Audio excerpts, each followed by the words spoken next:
ఎద్దులు ఆవులు పాడి పశువులంటే మనుషులకు మస్తు పాయిరంగల్ల జీవులు. అందుకే వాటిని ఇంట్లో మనుషులు లెక్క చూసుకుంటారు.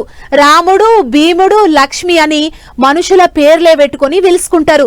అన్నిటికి మించి గోమాతకు దేవత లెక్కనే పబ్బతిస్తుంటారు చాలా మంది. గోవు ఇంట్లుంటే అంత మంచి జరుగుతుందని నమ్ముతుంటారు.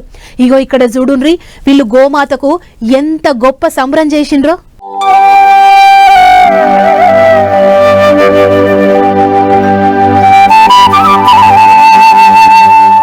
పూలు పండ్లు స్వీట్లు పలారాలు పరమన్నాలు అక్కలంతా గీతీలుగా పట్టుకొచ్చిర్రు.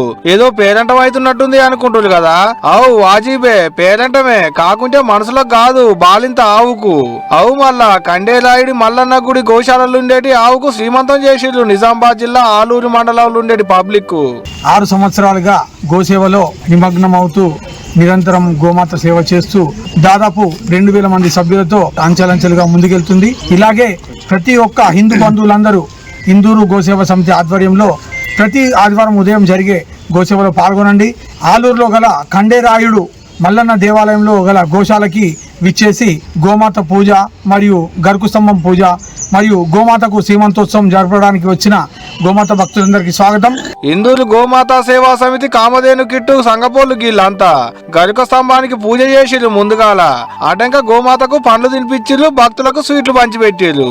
ఐతారం గోమాతకు సేవ చేస్తే మంచి జరుగుద్ది అనేది అలా నమ్మకం. ఇది కొత్త కాదనుల్లో 10 ఏళ్ళు ఇట్టనే చేస్తారట. కంప్యూటర్ కాలంలో కూడా గోమాతలకు పూజలు చేస్తుంటే గొప్ప ముచ్చటే. మరి ఇప్పుడు శ్రీమంతమే గింత ఘనంగా చేసిరంటే రేపు ప్రసిద్ధి అయినాక పిల్లకు బారసాలు ఎంత గొప్పగా చేస్తారో.